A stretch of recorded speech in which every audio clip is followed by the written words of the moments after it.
जय हिंद, जय भारत और welcome to deaf talks. This is Aditya Chind. आज हमारे साथ हैं डॉक्टर अंकित शाह, जो हमको एक अपडेट देने वाले हैं। हो क्या रहा है, what is happening in this financial world. Banks are crashing, वो तो अभी थोड़ा पुराना न्यूज हो गया है। But today the Americans have started, Americans खुद अपने आप डी डॉलराइजेशन के बारे में बात कर रहे हैं। First of all sir, thank you so much for joining me. How do you see this? Americans खुद ही बोल रहे हैं भाई ये हो रहा है।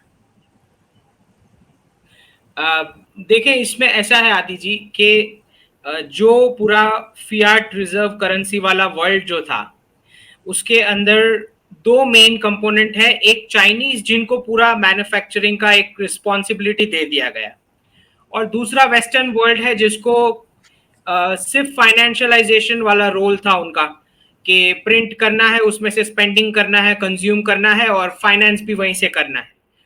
तो ये डाइसेक्शन हमने 1971 के बाद देखा।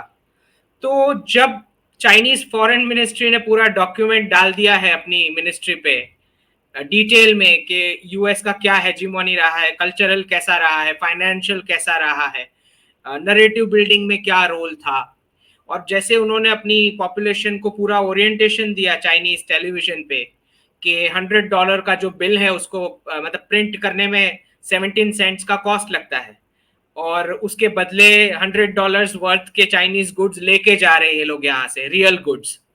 तो ये इसके बाद अब कोई चारा ही नहीं था कि उनको खुद आके अब बता ही देना पड़े कि this is the crisis which is coming. तो इसीलिए आप देखते हैं कि कैसे फॉक्स न्यूज है, सीएनएन है, टकर कार्लसन है, एक्स प्रेसिडेंट ट्रंप है, ये सब डी डॉलराइजेशन वर्ड अब ओपनली यूज करते हैं, बोलते हैं। उनके सेनेटर है मार्को रूबियो, उन्होंने तो वही रिपीट किया जो मैंने बताया था, कि जब सारे कंट्रीज दूसरी फाइनेंशियल सिस्टम में चले जाएंगे तो हम किसको सैंक्शन करेंगे। This is what he said, right. तो ये वही है कि फियाट करेंसी वर्ल्ड से निकल के पेग्ड करेंसी वर्ल्ड में सब जाने वाले हैं। उसी की तैयारी आप देख रहे हैं कि कैसे एक के बाद एक सारी माइंस मिल रही हैं, सारी कंट्रीज की गोल्ड की मिल रही है, रेयर अर्थ मिनरल्स की मिल रही है। तो सबने प्रिजर्व करके रखी थी, अब ओपनली बता रहे हैं। ओपनली इसलिए बता रहे हैं क्योंकि करेंसी को पेग करना है अब रियल कमोडिटीज से। तो जैसे मैंने बताया था, प्रेडिक्ट किया था कि माइनिंग सेक्टर में रेगुलेशंस आएंगे, तो आप देखेंगे बहुत जल्द वो रेगुलेशंस आना शुरू हो जाएंगे। जैसे कुछ कंट्रीज आपने अफ्रीका में देखा कि उन्होंने माइंस जो है नेशनलाइज कर ली, और कुछ गोल्ड माइंस का बोला है कि इतना परसेंटेज तो आपको सेंट्रल बैंक को ही सप्लाई करना है, आप किसी और को मार्केट में नहीं दे सकते। लिथियम है, गोल्ड है, ये सारी माइंस का यही पूरा डिस्कशन चल रहा है, क्योंकि एक के बाद एक अब सब बताएंगे क्या क्या खजाना है किसके पास, क्योंकि करेंसी पैग होने वाली है उस कमोडिटीज के साथ। और जो डिस्कशन चल रहा है मेरे हिसाब से वो यही है कि गोल्ड के अलावा और क्या क्या कमोडिटीज हम इसमें इंक्लूड कर सकते हैं। क्योंकि कुछ कंट्रीज जो होगी वो बोलेगी हमारे पास ऑयल और गैस ज्यादा है, कोई कंट्री बोलेगा कि हमारे पास वीट और राइस प्रोडक्शन ज्यादा है, राइट। समबडी विल से कि हमारे पास रेयर अर्थ मिनरल्स ज्यादा है। तो it is basically moving towards what we call as an evolved barter system, कि जिसके पास जो ज्यादा है या जिसमें अच्छा है प्रोडक्शन में, उसका एक्सचेंज होगा, प्रायोरिटाइज होगा एनर्जी के लिए।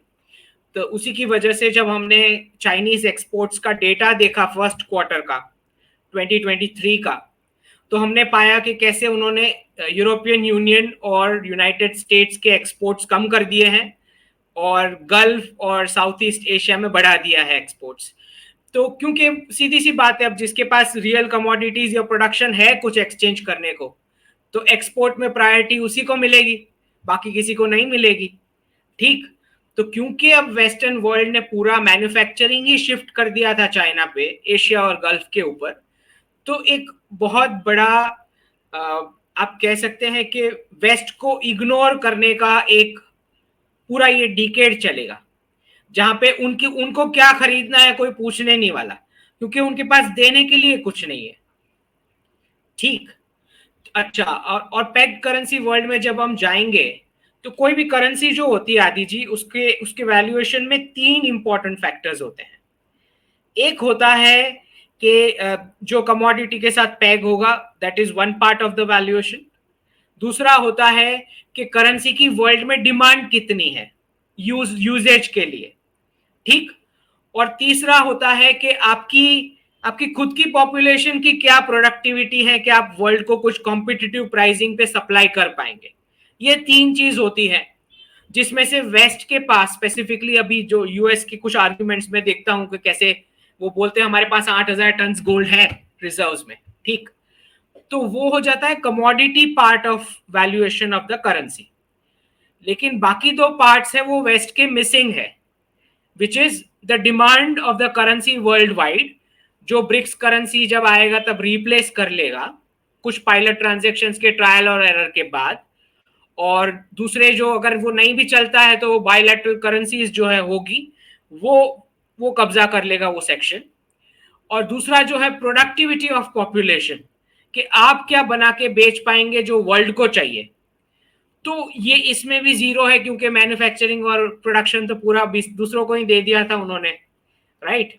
तो वो सेट करने में पूरा डिकेड लगेगा, वो मैन्युफैक्चरिंग और सप्लाई चेन। और अगर उसको कॉम्पिटिटिव प्राइसिंग पे लेके आना है तो एज आई प्रेडिक्टेड के 60% cut in the salary levels, 25% cut in the social benefits, 35% cut in social benefits, 25% cut in the defense budget। ये सब उनको करना पड़ेगा अगर उनको कुछ कॉम्पिटिटिव प्रोडक्ट बनाना है। वो खुद भी कंज्यूम नहीं करेंगे।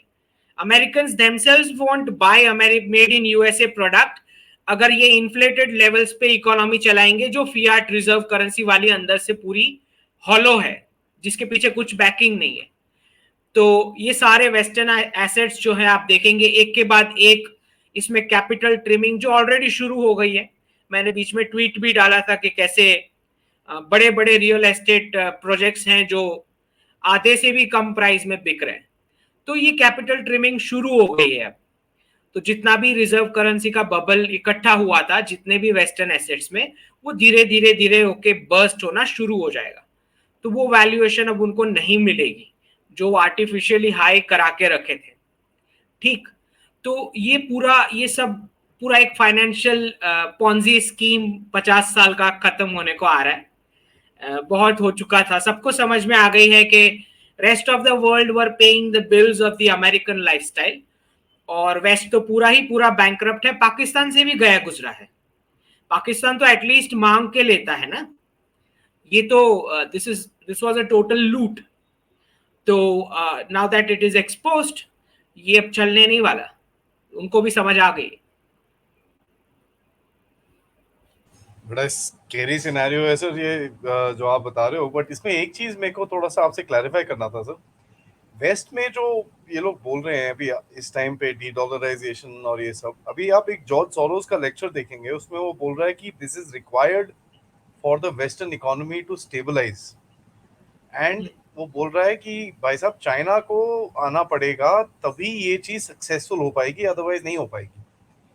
तो ये True. तो बड़ा ही आई मीन जो लोग वेस्टर्न हेजेमनी को आगे भेजते थे, जो वेस्टर्न इन्फ्लुएंस को आगे करते थे, अभी वही बोल रहे हैं कि हमको अपना वापस चादर समेटनी पड़ेगी। तो इज दिस कि उनको ये चाहिए? मैं पहले से बोला कि जब से अफगानिस्तान एग्जिट शुरू हुआ है तब से ये स्क्रिप्ट शुरू हो गई थी, क्योंकि US dollar Fiat reserve currency world चलाने के लिए जो फॉर्मूला बना था उसमें जो मैं बताता हूं कि टू बकेट थियरी के दो नेशंस को क्लैश कराना है। एक कंट्री जो है बाजू वाला वो बदमाश कंट्री है और दूसरा अच्छा वाला कंट्री है। तो बदमाश वाले को सैंक्शन करने के लिए अच्छे वाले को डॉलर्स और आर्म्स देने पड़ते हैं। इसी तरह से यूएस डॉलर चला। तो जिस दिन अफगानिस्तान एग्जिट हुआ उसी दिन से ये जो टू बकेट थियरी है वो कोलैप्स होना शुरू हो गई थी, क्योंकि सऊदी अरेबिया ने तुरंत ही डिफेंस एग्रीमेंट साइन कर लिया विद रशिया। क्योंकि ऑयल फॉर सिक्योरिटी प्रोग्राम जो था कि डॉलर को डॉलराइजेशन करने के लिए उसके एक्सचेंज में United States was giving security to the Gulf, ठीक है, उसके बदले वो सिक्योरिटी प्रॉमिस हुई थी। तो जब आपने अफगानिस्तान एग्जिट कर दिया और उसके बाद सऊदी अरेबिया ने रशिया के साथ डिफेंस कोऑपरेशन साइन किया है, तो आपका वो ऑयल फॉर सिक्योरिटी प्रोग्राम तो प्रिंसिपली तभी खत्म हो चुका था, ठीक। तो आई एम नॉट सरप्राइज्ड के, और फिर आप ये भी तो देखें कि यूनाइटेड स्टेट्स के लिए भी तो ये अच्छा है, क्योंकि जो पूरा एक माउंटेन ऑफ डेट खड़ा हो गया है उसको सॉल्व करने के लिए अब कुछ तो रीसेट चाहिए था उन्हें भी। और मुझे लगता है कि बहुत सारे, मैंने स्टार्टिंग से बताया कि बहुत सारे यूएस फैक्शन में ये अंडरस्टैंडिंग है कि अब बहुत हो चुका है, ये पॉन्जी स्कीम कंटिन्यू नहीं की जा सकती। तो उनके भले के लिए भी है कि वो अब अपनी सोसाइटी को फिर से ओरिएंट करें, वापस वो फैमिली और ट्रेडिशनल वैल्यूज पे लेके आए, जहां पे the government will not be able to take care of your aged parents. वो सोशलिस्ट बेनिफिट्स जो प्रिंट कर करके देते हैं वो नहीं दे पाएंगे, ना ही कोई ऐसी इन्फ्लेटेड सैलरीज मिलेगी, ठीक है, कि आप हाइपर इंडिविजुअलिज्म और वोकिज्म कर पाए या मिशनरीज की फंडिंग कर पाए, ये सब बंद हो जाएगा। जैसे ही करेंसी का प्रिंटिंग बंद हुआ तो वर्ल्ड वाइड मिशनरीज का फंडिंग बंद हो जाएगा, ठीक है, और सारा सोशलिस्ट बेनिफिट्स गया, मतलब कम्युनिज्म भी जाएगा, ठीक। तो ये पूरा वर्ल्ड जो है वापस रिपेयर होगा, जो पूरा रीसेट जो है। इसीलिए मैं बोलता हूं D dollarisation is equal to deradicalization, decommunism and demissionarization. अच्छा, डी कोलोनाइजेशन का पूरा वेव भी साथ में शुरू हुआ है, ऑब्वियस सी चीज है, बिकॉज पाउंड से जो पाउंड की जो लीडरशिप थी वो ट्रांसफर हुई थी डॉलर पे, राइट। तो ऑब्वियस सी बात है कि पूरे वर्ल्ड को ब्रिटेन से अब इंडिपेंडेंस मिलने जा रही है, right, not the one which we got in 1947। तो पूरे वर्ल्ड को ये पूरा डीकोलोनाइजेशन ऑफ माइंड्स जो शुरू हो गया है, जहां पे इटली बोल रहा है कि we will ban the English language, Australia बोल रहा है कि हम यूके के मोनार्क्स को करेंसी से हटा रहे हैं, कैलिफोर्निया में अफ्रीकन अमेरिकन कम्युनिटी बोल रही है हमको रेपरेशंस दो कॉलोनियल टॉर्चर के, और अफ्रीका में गाली पड़ रही है जिस तरह से। तो पूरा डीकोलोनाइजेशन ऑफ माइंड्स, ठीक। और इंडिया ने भी तो जैसे एनईपी लाके बताया है कि कैसे बच्चों को कुछ साल तक तो ये पढ़ाई का बोझ देने की जरूरत नहीं है, और रीजनल लैंग्वेजेस को पुश किया है। You don't require English language for economics because this was an imposed language, ठीक। तो बिना इंग्लिश लैंग्वेज के we were giving 27% to the global GDP for 1700 years. कोई तब तो कोई इंग्लिश लैंग्वेज नहीं थी, राइट। तो इकोनॉमिक्स के साथ इनका कोई कनेक्शन नहीं है। अच्छा, जहां तक रीजनल लैंग्वेजेस का सवाल है, तो जो कोई भी पर्सन एंटरप्राइज कर रहा है, बिजनेस कर रहा है, तो वो खुद से ही सीख लेगा जहां भी जो ज्योग्राफी में वो बिजनेस कर रहा है। तो इट्स अ नेचुरल प्रोसेस, आपको इम्पोजिशन वाया स्कूल करने की कोई जरूरत नहीं है, ठीक। तो जैसे ही ये डी डॉलराइजेशन में हम देखेंगे कि बहुत सारे सर्विस सेक्टर के जॉब्स चले जाएंगे, तो उसके बाद क्वेश्चन आएगा ब्रिटिश क्लासरूम मॉडल पे, राइट। जैसे आईटी आईटी के जाएंगे तो आईटी की कॉलेजेस पे ताले लगेंगे। अगर यूके के साथ एफटीए साइन नहीं होता है, आप देखेंगे 2 ही साल में उनकी कॉलेजेस शट डाउन हो जाएगी विदाउट इंडियन स्टूडेंट्स। तो ये तो बहुत भारी से सब चेंजेस आने हैं, ये पूरा डिकेड ऐसे ही जाएगा, बिग बिग चेंजेस। कोई अगर वहां सुन ले तो सिर्फ अपनी दुकान बंद करके बैठ जाएगा वो तो अभी। थैंकफुली हम लोग हिंदी में बात कर रहे हैं, वहां पर उनको पता नहीं चलेगा। बट सर मैं आपसे एक चीज पूछना चाह रहा हूँ, आप यू नो यू आर एक चीज जो ब्रिटिश इकोनॉमी है सर, सबको पता है कि वो जो ब्रिटिश इकोनॉमी असली इकोनॉमी नहीं है, उनकी असली इकोनॉमी है सिटी ऑफ लंदन, जो वो 1060 में बनी थी और जिसका पूरा वेल्थ ऑफशोरिंग में जाता है सर। तो ये जो ऑफशोरिंग गेम है सर, इसका क्या इफेक्ट होने वाला है डी डॉलराइजेशन में? बिकॉज एक्चुअली जो डॉलर्स, जो स्टोर्ड डॉलर्स हैं वो तो ऑफशोर में है सर, इनकी अपनी इकोनॉमीज में तो बहुत कम है। तो जैसे ही आप देखोगे कि dollar is replaced by BRICS currency या कंट्रीज की नेशनल करेंसी से, वो ट्रेड जब रिप्लेस हो जाएगा तो बहुत सारा जो यूएस डॉलर है वो शिप बैक होगा, ship back in the sense इकट्ठा हो जाएगा, मतलब मार्केट में सप्लाई बढ़ जाएगी, और मार्केट में सप्लाई बढ़ते ही आपको पता ही है क्या होता है, क्रैश होता है, और बहुत बड़ा इन्फ्लेशन आता है। Too less people have too much cash in their hand, तो क्या होगा, वो जिम्बाब्वे लाइक इन्फ्लेशन जिसको बोलते हैं, फेस रिपिंग काइंड ऑफ। तो तो ये होगा, इसीलिए मुझे लगता है कि ये लोग करेंसी रीसेट की ओर हम आगे बढ़ रहे हैं, क्योंकि ये तो होने नहीं देंगे, right, in the western economy, जिसकी वजह से ये डिजिटल डॉलर और ये सब आएगा, सीबीडीसी, जिससे रीसेट इजी हो जाएगा, because you have full control, पूरा कंट्रोल रहेगा उस करेंसी पे। तो रीसेट उससे, उसकी वजह से बहुत इजी हो जाता है करना। कैपिटल ट्रिमिंग भी इजी हो जाता है। जैसे जैसे आप देखेंगे कि छोटे छोटे बैंक्स कोलैप्स होना शुरू होंगे, तो डिपॉजिट्स और डेट्स जो है वो एक जगह इकट्ठा हो जाएंगे टॉप 5-6 बैंक्स में। उसके बाद रीसेट बहुत इजी है, right, with those top players. तो ये सब होना है। और जो आप ब्लैक मनी की बात कर रहे हैं कि जब भी इस प्रकार का रीसेट आता है, तो आप देखेंगे कि ब्लैक ब्लैक मनी वाला जो चीज है वो पूरा वेस्ट हो जाता है, जितनों ने भी होल्ड करके रखा है, जब भी रीसेट आता है, करेंसी का रीसेट। बिकॉज जब फॉर्मल सिस्टम में चला जाएगा सब कुछ, समथिंग विच इज वाइट, तो ब्लैक वाले का फिर उसमें there is no standing to that old currency which is no more in usage, right. तो बहुत बड़े बहुत बड़े चेंजेस आने हैं, थोड़े नहीं। तो ये सर पूरा करेंसी का रीसेट, उसके बहुत सारे जियोपॉलिटिकल कॉम्प्लिकेशंस तो है ही। और हम देखते हैं कि कैसे चाइनीज रिलेटेड आप आर्टिकल्स पढ़ रहे होंगे जहां बोल रहे हैं युआन हैज अ चांस, फिर वो एसेस करते हैं, फिर बताते हैं UN does not have a chance. तो ये सारे आर्टिकल्स बढ़ते ही जाएंगे। लेकिन आप देखेंगे 1-2 साल बाद ये जितनी भी हेलुसिनेशंस हैं कि युआन कैन रिप्लेस, वो सब कोलैप्स हो जाएगी। बिकॉज सबको समझ में आ जाएगा कि एक ट्रांसपेरेंसी का जो फैक्टर होता है which is missing with the Chinese Communist party. ठीक। तो जब हम ब्रिक्स ब्रिक्स करेंसी बनाने की नौबत ही तब आ रही है ना, जब yuan does not have transparency. वरना ब्रिक्स करेंसी बनाते क्यों?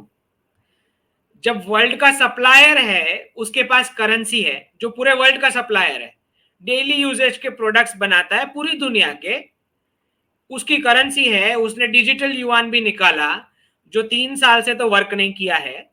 ठीक है। जब वो है तो ब्रिक्स करेंसी की जरूरत क्या थी? तो जरूरत इसीलिए थी because he was not transparent, right. तो ये जितने भी हेल्यूसिनेशन है, आर्टिकल्स है, आप देखेंगे 1-2 साल चलेंगे, कुछ ऐसे ट्रेड डील्स भी होएगी जिसको देख के लगेगा हाँ हाँ अच्छा युआन इज वर्किंग। पर आप एक बात समझ लें कि आज अगर UAE is trading with China in yuan, तो वो नहीं चाहेगा कि युआन को इकट्ठा करके रखे as a store of value. उसको तुरंत उससे छुटकारा चाहिए, तो वो तुरंत परचेज कर लेगा कुछ। ठीक।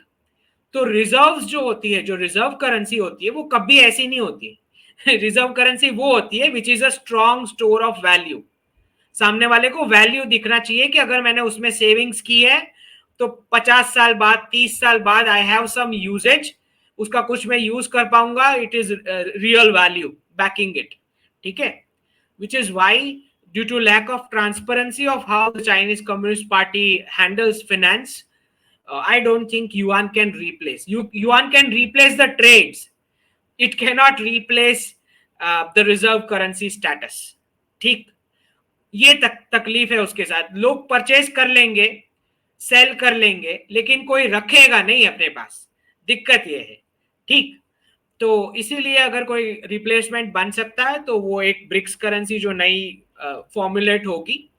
ठीक है। अगस्त समिट में कुछ ना कुछ आएगा उसके ऊपर, और at least some declaration we can expect. और फिर दूसरा ऑप्शन जो है नेशनल करेंसीज वाला, कि अगर ब्रिक्स फेल होता है तो हर एक कंट्री जो है अपने रिजर्व्स में टॉप 5 ट्रेडिंग पार्टनर्स की करेंसीज रख लेगी, और gold will be kept age gap adjustment gold. ठीक है। गैप एडजस्टमेंट का रोल रहेगा उसका। तो ऐसे भी in any case de dollarisation is final, whether BRICS is successful और नॉट सक्सेसफुल। जो 90% डिट्रैक्टर्स हैं सर, वो यही बोलते हैं कि ब्रिक्स की करेंसी तो बन नहीं सकती और तो डी डॉलराइजेशन काफी मुश्किल है सर। बट मेरे को आपसे एक चीज पूछनी है, ये जो ग्रेट रीसेट आपने 3-4-5 बारी बोला, ये एक और बंदे के मुंह से निकला था जिसका नाम है Klaus Schwab, World Economic Forum का। ये काफी टाइम से बोले जा रहे हैं great reset, great reset, great reset. As a matter of fact, vaccinations were supposed to be a part of the Great Reset. You know the globalisation का जो मेन एजेंडा था वो तो यही था. सो आर देयर एक्चुअली ये चीज जो हम लोग देख रहे हैं कि ये होने वाली है, जो ग्लोबलाइजेशन का main agenda was to save America, कि एक्चुअली इफ यू सी वही दिखता है सर. ये तो अपना बचाने, अपना धंधा बचाने की बात कर रहे हैं.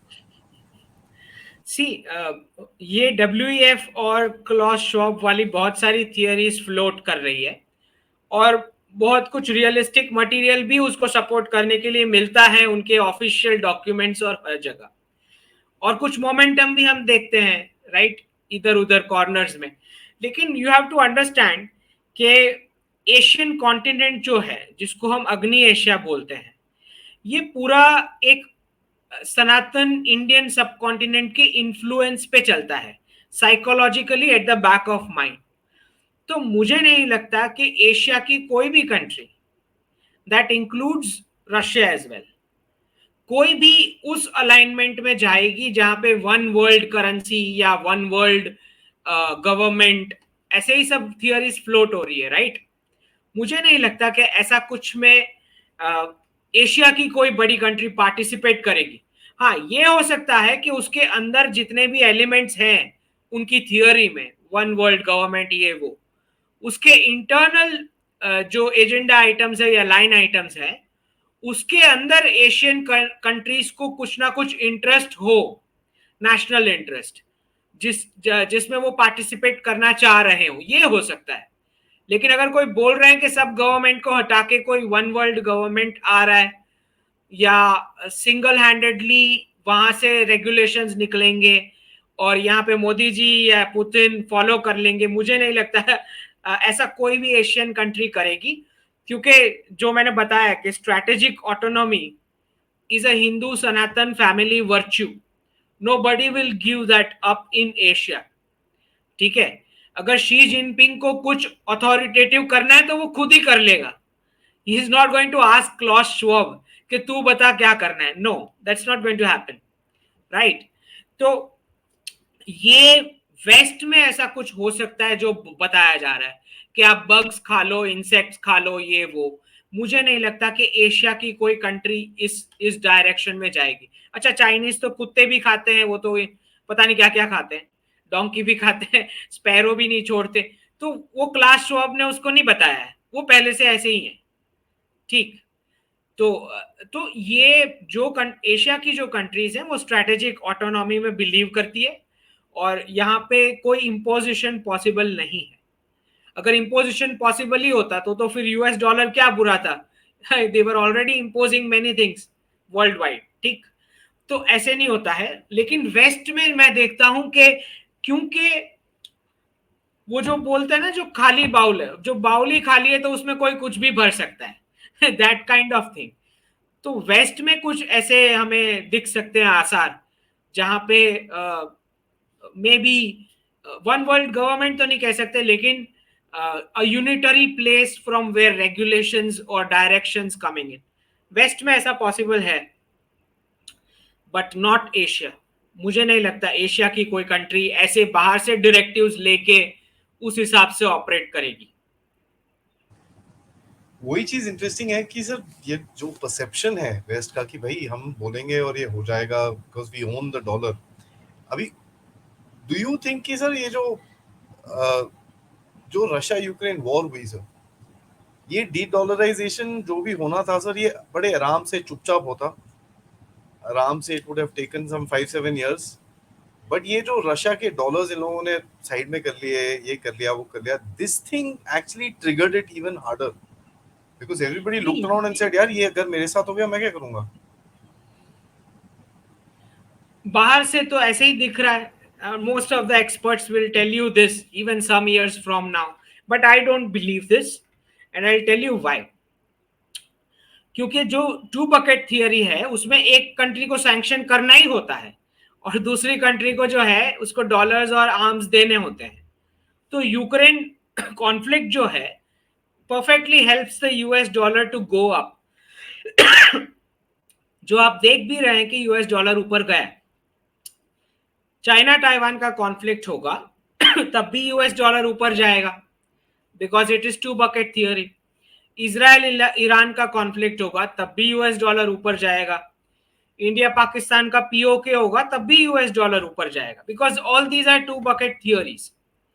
तो मुझे लगता है कि प्रॉब्लम प्रॉब्लम वो तब शुरू हुई जब इनका कैलकुलेशन बिगड़ गया। इन्होंने वेनेजुएला को सैंक्शन में रखा था, ईरान को सैंक्शन में रखा था, और रशिया को सैंक्शन में रखा था, और फिर जो यूक्रेन कॉन्फ्लिक्ट स्टार्ट हुआ, मतलब 3 ऑयल प्रोड्यूसिंग कंट्रीज तो हो ही गई सैंक्शन में, और फिर बीच कॉन्फ्लिक्ट के शायद इनको समझ आया कि ये गड़बड़ हो गई है।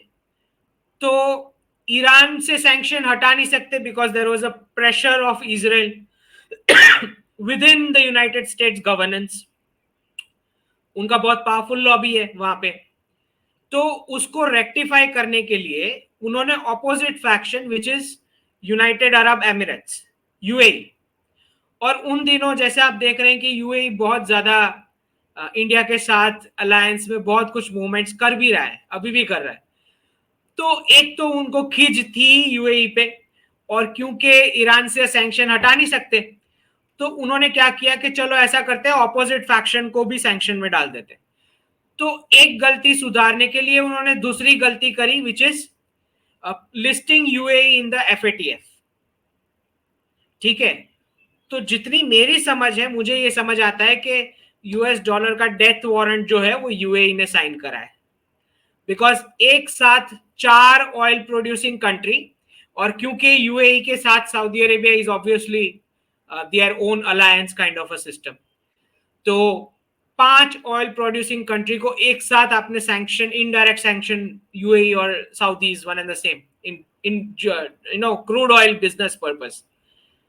तो एक साथ 5 ऑयल प्रोड्यूसिंग कंट्री हो गई, जिसके बाद इट जस्ट यूएई डिसाइडेड अब वो बहुत हो गया है। So I think that's where the mismatch in calculation happened.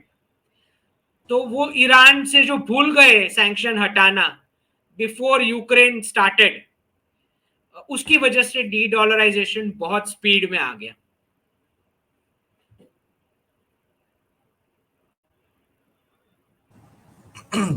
Iran से भी सर ये लोग जिस तरह से झटके में बात कर रहे थे जब ये वॉर शुरू हुई कि भाई तेल प्राइसेस बढ़ रही हैं, ईरान से बात करते हैं, थोड़ा सा जेसीपीओए साइन करा लेंगे फटाफट और तेल आ जाएगा।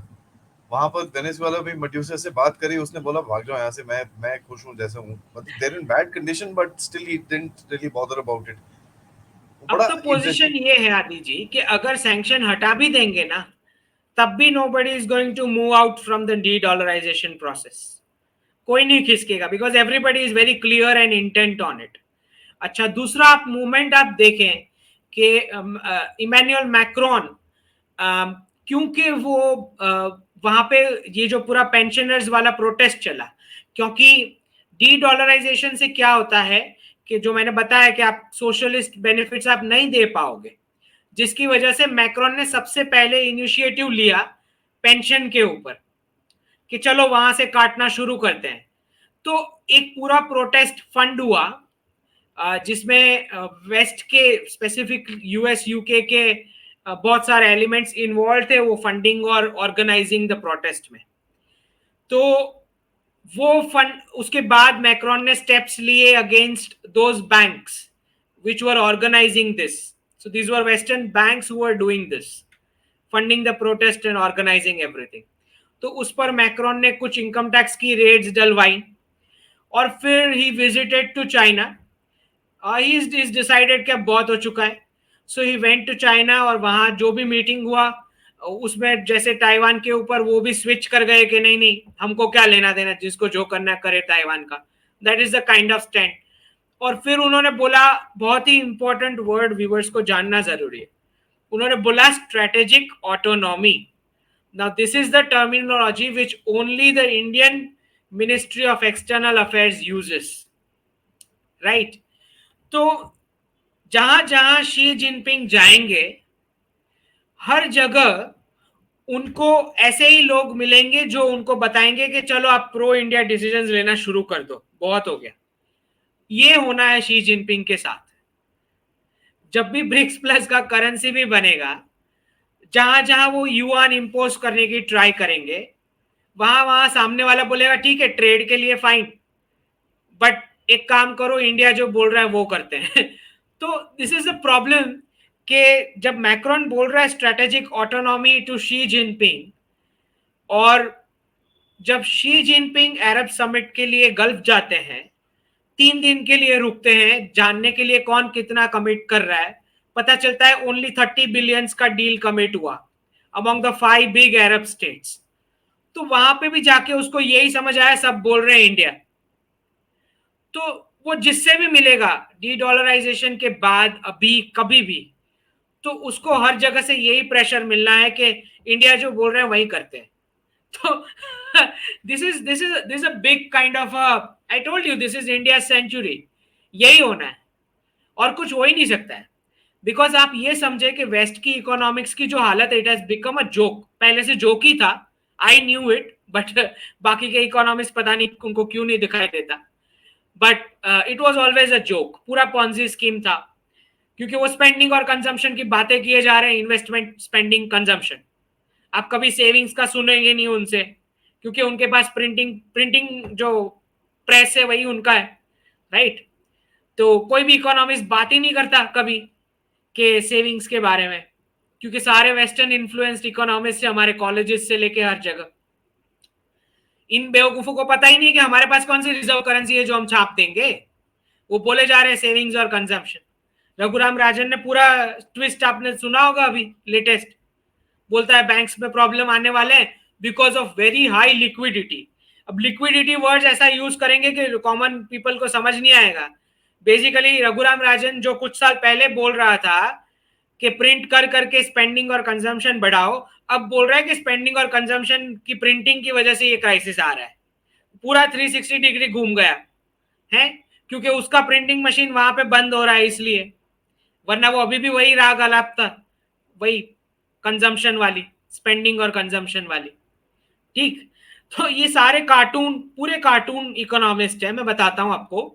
क्योंकि इनको एक ही चीज समझ आती है कि हर एक इकोनॉमिक क्राइसिस का एक ही सॉल्यूशन है, which is printing of money. इनको और कुछ पता ही नहीं है, लिक्विडिटी बस। बिकॉज ये वेस्टर्न थियोरी से चले आते हैं, जहां पे रिजर्व करेंसी 20% यूरो और 59% dollar, that's the reserve currency status. तो हर एक प्रॉब्लम का उनको ये एक ही सॉल्यूशन दिखाई देता है। ठीक। तो जैसे उनका प्रिंटिंग प्रेस बंद होगा because of going into the pegged currency world, तो ये सारे इकोनॉमिस्ट पूरे 360 घूमेंगे और फिर सेविंग्स की बात करेंगे। अच्छा, सेविंग्स चाहिए तो फैमिली ठीक करनी पड़ेगी, है जिसको जो मर्जी आए वैसे कर नहीं सकता घर पे बिहेवियर। ठीक। सबको साथ में रहना पड़ेगा, हाई इंटरेस्ट रेट रेजिम में ये पॉसिबल नहीं है, क्योंकि तब लोन्स जब छापे जा रहे थे तब लोन्स मिल रही थी फ्री में, अब कहाँ मिलने वाली है। तो पेरेंट्स के साथ रहना पड़ेगा। तो ये सारे इकोनॉमिस्ट अब चक्रम हो चुके हैं, क्योंकि वो उस थियोरी पे चल रहे थे, प्रिंटिंग मशीन वाली। हाँ। और हमारे जो बाकी एशियंस जो थे, हु आर एडमायरिंग कि हाँ हाँ वो तो वेस्टर्न लाइफस्टाइल कितनी बढ़िया, गवर्नमेंट ये देती है, गवर्नमेंट वो देती है। उनको पता ही नहीं भाई बेवकूफ, तेरे पॉकेट में से जा रहा है ये पैसा जो वहां पे गवर्नमेंट दे रही है, उसको तो पता ही नहीं है तेरे कौन से यहाँ पे प्रिंटिंग मशीन लगा है जो तेरे पेरेंट्स का टेक केयर कर लेगा government. So this people who are admiring this western lifestyle, उनको पता ही नहीं है कि ये हम दे रहे हैं, हमारे पॉकेट में से वो लोग मजे कर रहे हैं। they had no idea, and they are admiring and copying it without our government having any reserve currency to supply all those benefits to our parents and society. तो मतलब कितना बड़ा एक इल्यूजन का बबल हर जगह, ईस्ट वेस्ट हर जगह, जहां पे वो वहां पे भी कुछ लोग सोच रहे हैं कि हम बहुत अमीर हैं, उनको पता ही नहीं है वो लोग छापे जा रहे हैं, they are not, they are bankrupt actually, उनकी पॉपुलेशन को भी तो नहीं पता। तो ये बहुत बड़ा economics is a joke in the west. और जितने भी हमारे इकोनॉमिक्स जो वेस्टर्न टेम्पलेट फॉलो करते हैं बिल्कुल बकवास करते हैं। उनको पता ही नहीं है कि फैमिली का क्या रोल है, इंस्टीट्यूशन का, फैमिली इंस्टीट्यूशन का। उनको यही नहीं पता कि मैरिज का क्या रोल है इकोनॉमी में, मैरिज को टिकाना कितना इंपॉर्टेंट है, बच्चों की पढ़ाई कंप्लीट करवाना कितना इंपॉर्टेंट है, सेविंग्स कितना इंपॉर्टेंट है, उनको पता ही नहीं है, because they all follow this western model. जहां पे गवर्नमेंट छाप छाप के बेनिफिट्स दे देगी और वो कॉस्ट जो है वो बाकी की वर्ल्ड पे ट्रांसफर किए जा रहे थे अभी तक। तो जहां तक मुझे समझ आता है कि बहुत बड़ा केओस होना है, और जो मैंने पहले भी बताया था कि चाइनीज पॉपुलेशन के टॉर्चर की वजह से इनके डेमोक्रेसी और फ्रीडम्स टिके हुए हैं, उस टॉर्चर की वजह से टिके हुए हैं। जिस दिन चाइना ने एक्सपोर्ट मॉडल अपना बंद किया, आप डेमोक्रेसी चला के दिखाएं वेस्ट में, आप मैन्युफैक्चर करके दिखाएं उस प्राइस पॉइंट पे, और अपनी कंट्रीज को पोल्यूशन करके दिखाएं, वो कम सैलरी लेवल्स दे के दिखाएं, जरा हम देखेंगे कैसे आपकी बॉर्डर्स टिकती है। ठीक, तो पता लग जाएगा इनको बहुत जल्द। पेग करेंसी वर्ल्ड में जब शी जिनपिंग बोल देगा कि भाई मेरी करेंसी की वैल्यू तो ये है, लेना हो तो this is the price point, if you want to buy, if you can afford, तुम खरीद सकते हो तो ले लो, राइट। तो बहुत मुश्किल आने वाला है वेस्ट में, बहुत ही बहुत। सर आखिर में इंडिया के बारे में बात करते हैं। ये बताइए इंडिया क्या कर रहा है इस चीज से अपने आप को बचाने के लिए, इंसुलेट करने के लिए? गोल्ड तो ऑफ सी course, gold and silver is the answer, वो तो पता ही है, बट एज अ कंट्री और एज अ पीपल हम क्या कर सकते हैं? See we were never, we our country was never an export oriented model. हम, हमारी इकोनॉमी तो एक्सपोर्ट ओरिएंटेड है ही नहीं, वो तो that is something an additional benefit which we were seeking. तो ये ऐसी इकोनॉमी है जो डोमेस्टिक कंजम्पशन में बिलीव करती है, उसी से इकोनॉमी चलाते हैं हम। ठीक, तो 65 to 70% डोमेस्टिक कंजम्पशन, तो हम 65 to 70% इंस्यूलेटेड हैं, बाहर वर्ल्ड में क्या चल रहा है उससे कोई हमें लेना देना नहीं उस हिसाब से।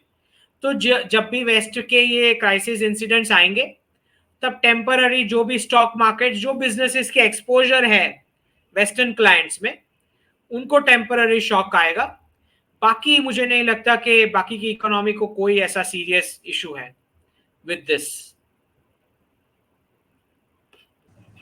सर क्योंकि जो एक चीज जो हमने देखी कि जो वेस्टर्न बैंक के अंदर क्राइसिस आया, अभी क्रेडिट स्विस को भी पूरा लिटरली गवर्नमेंट ने उठा लिया वापस। तो ये लोग तो सर सेव करेंगे, और आपने एक शुरू में एक चीज बोली कि जितना डेट है ये 3-4 बैंक्स में इकट्ठा करके will make them fail and save them out, तो थोड़ा जीरो वैल्यू हो जाएगा, काफी कुछ you will be able to write off and do a lot of things under the garb, वो जो बोलते हैं ना छतरी के अंदर बैठ के कुछ कर सकते हो। हाउ मेनी मोर, कितनी है और ऐसी इंसिडेंट्स होने वाली है सर? देखिए बहुत सारी उनकी स्मॉल और रीजनल बैंक्स हैं।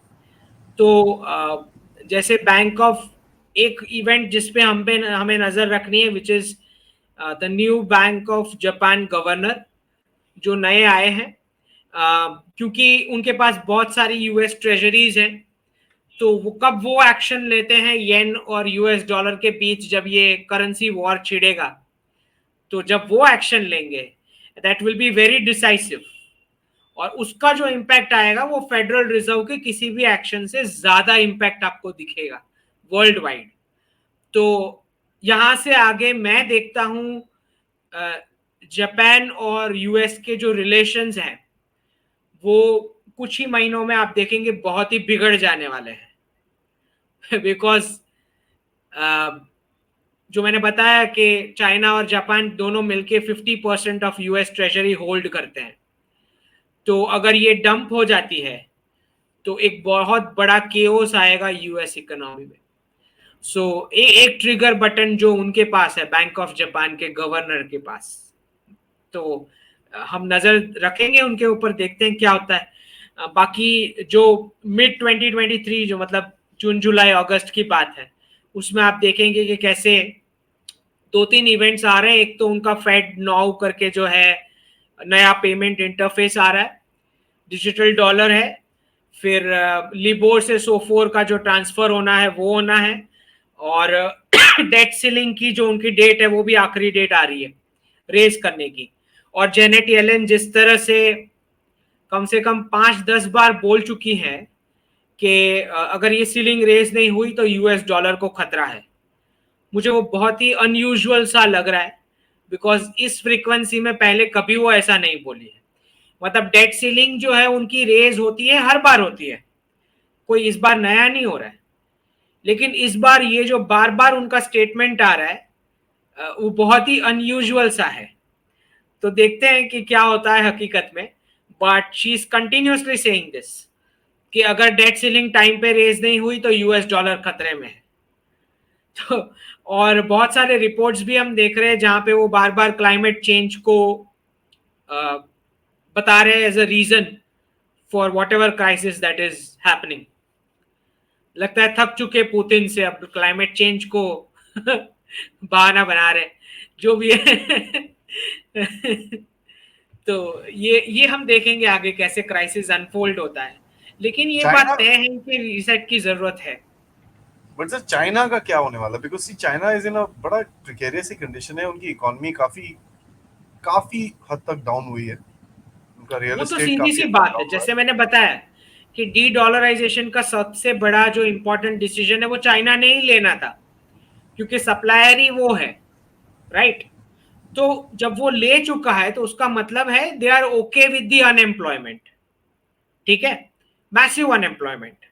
और फिर उसका मतलब ये भी है कि क्योंकि पूरा रिजर्व करेंसी का बबल उनके रियलिटी सेक्टर में एक्यूमुलेट हुआ था, चाइनीज रियलिटी सेक्टर में, तो वहां वैल्यूएशन बर्स्ट होने हैं, बिल्कुल वैसे जैसे यूएस के आईटी सेक्टर में बर्स्ट होने हैं, क्योंकि वहां भी रिजर्व करेंसी का बबल इकट्ठा हुआ है। तो जैसे मैंने बताया कि आईटी सेक्टर को there is nothing that can save it, वो सारी वैल्यूएशन जाएगी, ठीक। तो ये दोनों जो इकोनॉमी है दोनों पैरेलल खड़ी हुई थी, तो दोनों पैरेलल गिरेंगी। लेकिन द फैक्ट इज कि चाइनीज इकोनॉमी जो है it is fundamentally a productive society, भले फोर्स करके बने, उनको टेम करके किया गया या जो भी किया गया, वो मैन्युफैक्चरिंग जायंट तो अब है। सो उनको वापस स्प्रिंग बैक करने में कोई दिक्कत नहीं आएगी जब सारी इकोनॉमीज की वर्ल्ड वाइड वैल्यूएशन चेंज हो जाएगी, तो Gulf and Asia will be able to purchase more. तो जितना वेस्ट का जो सप्लाई कम होगा उसको कंपनसेट कर देंगे बाकी के एशियन और गल्फ कंट्रीज, ठीक। और थोड़ा वो मैन्युफैक्चरिंग कम भी कर लेंगे तो सोसाइटी को लिबरलाइज कर पाएंगे। जैसे आपने देखा कि शी जिनपिंग बोल रहे हैं कि और ज्यादा फेस्टिवल के डेज बढ़ाओ, घर पे रहो, मजे करो, don't work etcetera etcetera. So he is trying to say वो फेस्टिवल्स वापस लेके आओ, स्पेंडिंग करो, राइट। क्योंकि 1979 में जब कार्टर के साथ डील हुई थी डेंग शॉपिंग की, तो सिंगल चाइल्ड पॉलिसी वो लाए इसीलिए थे in exchange of US technology. तो उन्होंने खुद का कंजम्पशन मार दिया था वर्ल्ड की फैक्ट्री बनने के लिए। तो अब शी जिनपिंग बोल रहे हैं कि हमें कंजम्पशन अब मारने की कोई जरूरत नहीं है, उनको हम नहीं देंगे वेस्ट को। So that is the change with the D dollarisation. लेकिन टेम्पररी तो जॉब्स जाएंगी। जो मैंने 2016 में मेरा एक पूरा स्पीच था 1.5 घंटे का, इसमें मैंने 3 चीज प्रेडिक्ट की थी। ट्रंप का re election, Trump will win, not re election, Trump will win 2016। दूसरा प्रेडिक्शन था कि as soon as China is okay with unemployment, fiat reserve currency world will end, जो होने जा रहा है अभी। और तीसरा प्रेडिक्शन था gold back digital currency will come. तो ये तीनों चीज हम देख ही रहे हैं। टेक्सास ने तो डाल भी दिया है उसका कुछ नोटिफिकेशन गोल्ड कॉइन्स का, उनके कॉन्स्टिट्यूशन में प्रोविजन भी है गोल्ड कॉइन्स का। टेनेसी भी उस तरह उस डायरेक्शन में वर्क कर रहा है, बिकॉज फेडरल और उनका जो कॉन्स्टिट्यूशन का फ्रेमवर्क है वो कुछ ऐसा है जहां पे स्टेट्स को ऐसी ऑटोनॉमी है, जैसे कैलिफोर्निया भी खुद अपनी नोट्स छाप लेता है। तो ये आप देखेंगे मोर एंड मोर वेस्ट में फेडरल और स्टेट गवर्नमेंट के बीच जो फ्रिक्शन है वो बढ़ने वाला है आगे जाते, ठीक। बिकॉज पॉलिसी में नहीं आएगा यूनानिमस जो कंसेंसस आना चाहिए, ठीक है। जबकि आप देखेंगे चाइनीज और रशियन सोसाइटी और ज्यादा लिबरल होती जाएगी, क्योंकि चाइनीज को अब एक्सपोर्ट करने की उस क्वांटिटी में जरूरत नहीं है, जबकि वैल्यूएशंस उनके बढ़ जाएंगे, एक्सपोर्ट के अमाउंट बढ़ जाएगी, क्वांटिटी कम लगेगी, so the people can relax and they can have a liberal society. ये डिफरेंस आएगा चाइनीज इकोनॉमी में इन 10-20 ईयर्स। जबकि रशियंस का आप देखेंगे कि कैसे पूरा आर्कटिक मेल्ट होगा and it's going to be one of the top 2 richest country in the world by 2037, क्योंकि आर्कटिक से पूरा खजाना निकलेगा और वो आर्कटिक की जो नए सी लेन्स होंगे उस पर रशियन मिलिट्री का डोमिनेंस होगा, वो सारा प्रॉफिट्स उनको मिलेगा. It's going to be one of the top 2 richest country by 2037. I mean, in some sorts तो already सर काफी rich है, उनके पास इतने minerals और इतने rare earth और ये सब कुछ है. अभी तो आर्कटिक से निकलेंगे और थैंकफुली हम लोग उनके साथ दोस्त हैं, तो हम लोग भी जा रहे हैं उधर पे, कुछ एक्सप्लोरेशन चल रही है हमारी तरफ से. सर लास्ट क्वेश्चन, इंडिया को गोल्ड में स्विच करने के लिए अपनी इकोनॉमी कितना टाइम लगेगा? अगर हम बोलें भैया हमको हमारा जो रुपी है उसको गोल्ड्स के साथ वो करना है, पिच करना है, सो कितना टाइम लगेगा, कितना उसमें झटका लगेगा, कितना इफेक्ट लगेगा कॉमन मैन को? मुझे मुझे जो लगता है, जैसे मैंने बताया कि बाकी के ब्रिक्स प्लस के जो एप्लीकेंट्स हैं वो लोग नेगोशिएट करेंगे कि इसमें और कौन कौन सी कमोडिटीज रखनी है. मुझे नहीं लगता ये खाली गोल्ड होगा, क्योंकि ब्रिक्स प्लस मैंने बताया कुछ नेशंस के पास ऑयल ज्यादा है, किसी के पास गैस ज्यादा है, सबके पास अलग अलग कमोडिटीज है. तो वो पूरा क्या बास्केट का फॉर्मूला बनेगा वो जब आएगा उसके बाद पता लगेगा. लेकिन गोल्ड 100% है उसके अंदर फॉर्मूला में, वो तो पक्की बात है, क्योंकि सेंट्रल बैंक्स ने इकट्ठा इसीलिए किया है. अच्छा, तो जब स्टैंडर्ड बनेगा तब कुछ ऐसा होगा, खाली मैं हाइपोथेटिकल एग्जांपल दे रहा हूं. This much quantity of gold is equivalent to this much money. So when the reserve bank or the central bank is printing the money, they have to ensure that much reserve that they have in the quantity, right? तो मुझे लगता है कि एक छोटा सा element रहेगा, because हम सिंगल कंट्री रिजर्व करेंसी नहीं बना रहे, तो हमको गोल्ड की इतनी जरूरत है ही नहीं. US was a single country reserve currency, तो उसको 8,000 टन की जरूरत है, हमको नहीं है, बिकॉज सारी कंट्रीज मिल के एक रिजर्व करेंसी बना रही है. All countries participant currency is in the basket. ठीक, तो किसी एक कंट्री को इतना गोल्ड इकट्ठा करने की कोई जरूरत ही नहीं. ये बड़ा इंटरेस्टिंग सा गेम है सर. इसमें तो मतलब see that's the whole thing. इसमें तो जो लोग बोल रहे हैं कि भाई आधी दुनिया भी यूएस के अगेंस्ट होके बैठी है, वो तो दिख रहा है एक्चुअली कि यू नो आधी दुनिया इकट्ठे होके बैठे हुए हैं and they are trying to dethrone the US.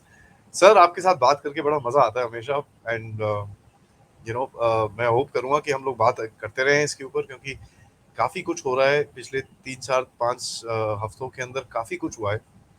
जब हमने लास्ट बात करी थी, आई थिंक 1-2 हफ्ते पहले बात करी थी, उसके बाद से अब तक, पहले डी डॉलराइजेशन को एक कंस्पिरेसी थ्योरी बोलते थे, अब वो चीज रेगुलर मीडिया में, कांग्रेस में, यूएस हर कांग्रेस जगह में है.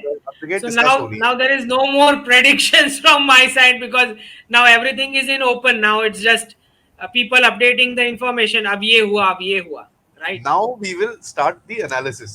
So that is what मैं हाँ. trying to say कि अब हम इवेंट्स को देखेंगे आपके साथ और एनालाइज करेंगे कि ये जो इवेंट्स हो रहे हैं इनका क्या इम्पैक्ट होने वाला है टुवर्ड्स दिस थिंग, एंड क्या मेरा जो आपसे अगला एक सब्जेक्ट रहेगा कि इस चीज का क्या टाइमलाइन रहेगा. सो जो इवेंट्स हो रहे हैं अभी, तो 1-2 हफ्ते में इतनी सारी चीजें हो गई हैं, एक आधा 2 हफ्ते और वेट करते हैं, उसके अंदर उसका क्या टाइमलाइन निकलता है सर, वो हमको देखना पड़ेगा. And then we can actually do a nice analysis on to that and see आगे क्या जाती है. जब तक sir, thank you so much, आपसे बात करके बहुत बहुत अच्छा लगा, सीखने को मिला. जय हिंद. जय हिंद.